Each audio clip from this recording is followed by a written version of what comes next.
नमस्कार दोस्तों, स्वागत है आपका हमारे विशेष कार्यक्रम आध्यात्मिक ज्ञान चर्चा में। आज की इस चर्चा में दो संतों की विचारधारा आपके सामने रखी जाएगी, जिसके माध्यम से हम जानेंगे कुछ आश्चर्यजनक प्रश्नों के उत्तर। बारी बारी दोनों संतों के विचार आपके सामने पेश करेंगे और निर्णय आपके हाथ में होगा कि किस संत ने सही उत्तर दिया और किसने गलत। तो बिना किसी देरी के आपको रूबरू कराते हैं आध्यात्मिक ज्ञान चर्चा के मुख्य प्रश्नों से, जो कि इस प्रकार है। पहला प्रश्न, मूर्ति पूजा क्या है? दूसरा प्रश्न, मूर्ति पूजा करने से कोई लाभ होता है या हानि? तीसरा और मुख्य प्रश्न, क्या मूर्ति पूजा करनी चाहिए? अगर हाँ तो क्यों? उत्तर जानने के लिए पहले विचार सुनेंगे देवी चित्रलेखा जी के। सबको अपने घर में, मंदिर में एक ठाकुर जी की मूर्ति अवश्य होनी चाहिए, जिनमें भी आपकी श्रद्धा हो, जिनको आप इष्ट मानते हो। और फिर उनके साथ आप एक व्यवहार जैसे होता है वो करना चाहिए, उनको खिलाना, पिलाना, सुलाना। प्रभु का नाम क्या है? ग्रंथ या संत कभी नहीं कहते कि भगवान का सिर्फ एक ही नाम या सिर्फ एक ही रूप है। आप उसको जिस रूप में भजो, आप उसको जिस नाम से बुलाओ, बस शर्त इतनी है कि उस नाम में आपकी श्रद्धा होनी चाहिए। आप अपना कुछ भी नाम रखो। सूफी संत जो होते हैं वो तो प्रभु को अपनी प्रेमिका मानते, बोली ये हमारी प्रेमिका है कन्हैया। कुछ भी बनाओ। हमारे ब्रज में एक संत हुआ करते थे जो कन्हैया को अपनी माँ कहते थे कि कन्हैया जो है वो मेरी माँ है। और कहीं भी जाते थे, मान लो कथा सुनने आना है तो अपने कन्हैया को साथ लाते थे। और सोचा कि 3 घंटे की कथा, अगर 2 घंटे बाद कन्हैया को भूख लग गई तो ये रोने लग गया, फिर कहाँ से लाऊंगा? इसलिए घर से खिचड़ी बना के लाते थे, बोतल में दूध, जैसे एक बच्चे को रखते हैं ना वैसे रखते थे। आकर के बैठते कथा में, 2 घंटे कथा सुनी, उसके बाद पीछे गए, अपने कन्हैया को खिचड़ी खिलाई, दूध पिलाया, फिर से कथा में बैठ गए। ऐसा भाव था, इतना सुंदर भाव। तो ये तो भाव के ऊपर है, आप भाव से तो उसको जो बनाओ, उसको जो कहो, आपकी इच्छा। अच्छा, उसका नाम हो गया। तो देखा आपने कैसे देवी चित्रलेखा जी मूर्ति पूजा करने का पाठ पढ़ाती हुई दिखाई दी। अब जानेंगे संत रामपाल जी महाराज के विचार कि उनका मूर्ति पूजा के बारे में क्या कह।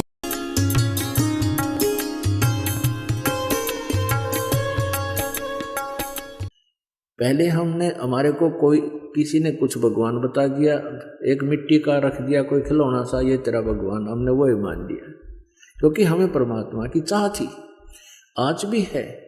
अब जैसे मूर्ति रख दी भगवान की, श्री कृष्ण जी की, विष्णु जी की, तो हमने स्वीकार कर लिया। विष्णु जी के गुणगान उन्होंने सुनाए, हमें मान लिया।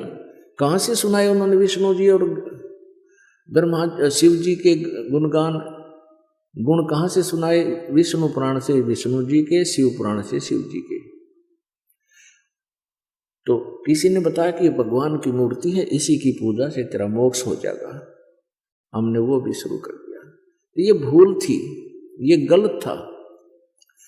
मूर्ति बुरी नहीं, मूर्ति की पूजा गलत है। मूर्ति का होना अनिवार्य है।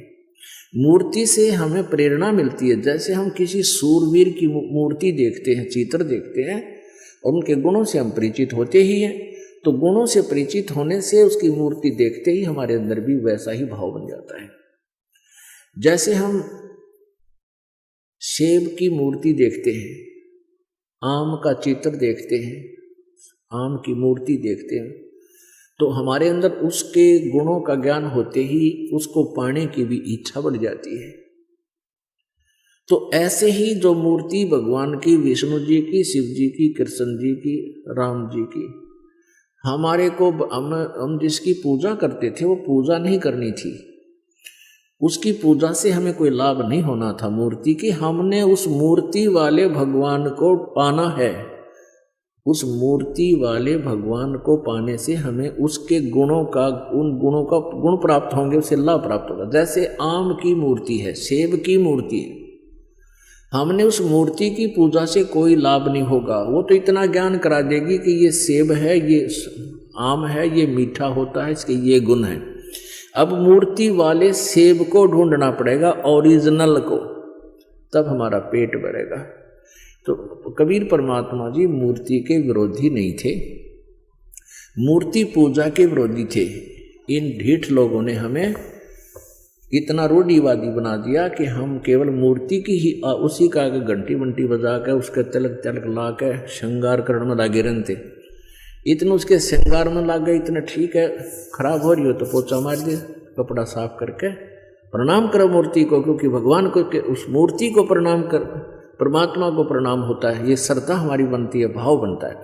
लेकिन पूजा और सत्कार में अंतर होता है, पूजा और सत्कार में बहुत अंतर होता है। तो ऐसे हमने पूजा नहीं करनी, सत्कार करने से हमारे अंदर विनम्रता बनी रहेगी।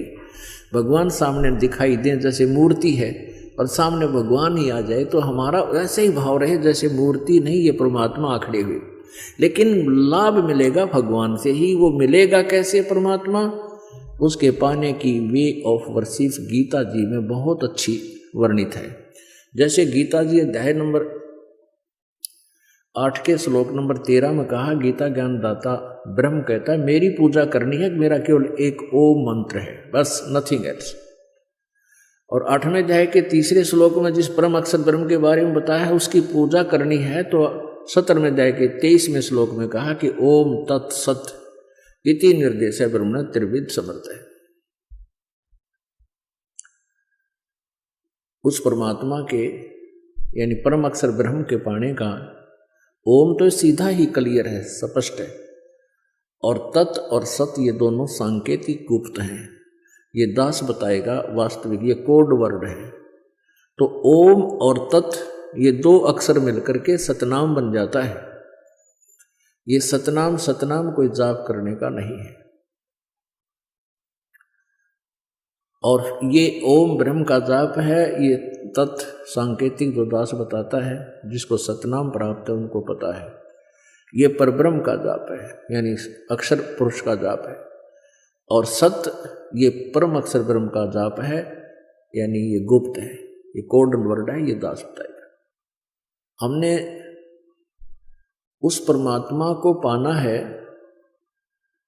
मूर्ति से कोई लाभ नहीं होगा। हमने उस परमात्मा को पाना है जिसकी हम खोज कर रहे हैं, जिससे हमें पूर्ण लाभ होगा।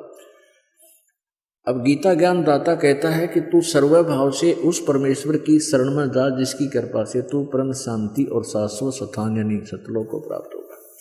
सबको अपने घर में, मंदिर में एक ठाकुर जी की मूर्ति अवश्य होनी चाहिए, जिनमें भी आपकी श्रद्धा हो, जिनको आप इष्ट मानते हो।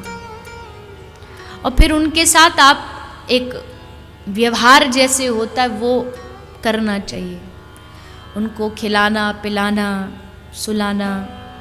मंदिर वगैरह में कहीं दान नहीं देना, मंदिर वगैरह नहीं हमने बनाने, क्योंकि हमने अपने मन मंदिर में पूजा करनी है उस परम पिता परमात्मा की, या अन्य किसी गुरुद्वारे में, मस्जिद में, चर्च के बनाने में हमें कोई सहयोग नहीं देना, क्योंकि हमने उन्हीं क्रियाओं पर अपना पैसा लगाना है जिससे हमें प्रभु मिले। और जो आदेश दास का हो, वो आदेश दास का क्या होगा, जो परमात्मा का विधान होगा उसी तरह करना।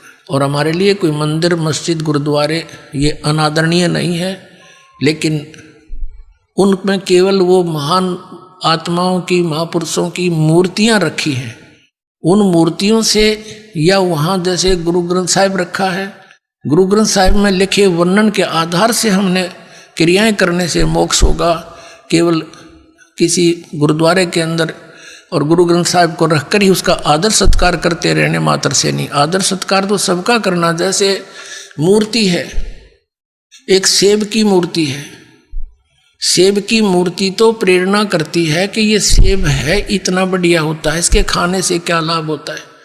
लेकिन वो पत्थर की मूर्ति सेब वाला काम नहीं करती। वह मूर्ति जरूर है उस पत्थर, उसकी वो अनादरणीय नहीं है।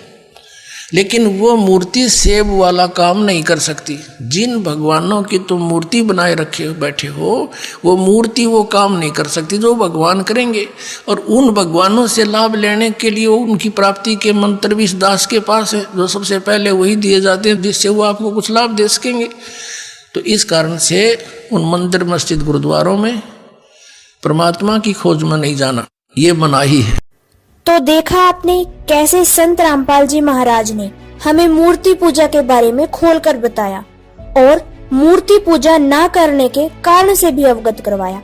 अब निर्णय आपके हाथ में है कि आप देवी चित्रलेखा जी के मनगढ़ंत विचारों से सहमत हैं या संत रामपाल जी के शास्त्र अनुकूल विचारों से। और आपको हम एक बात और बता दें, हमारे चैनल का उद्देश्य किसी की निंदा करना नहीं है। हमारा उद्देश्य जनता तक सच्चाई को पहुंचाना है और झूठे धर्मगुरुओं का पर्दाफाश करना है। संत रामपाल जी की विचारधारा के बारे में अधिक जानकारी के लिए अवश्य देखें साधना चैनल 7:30 बजे शाम को।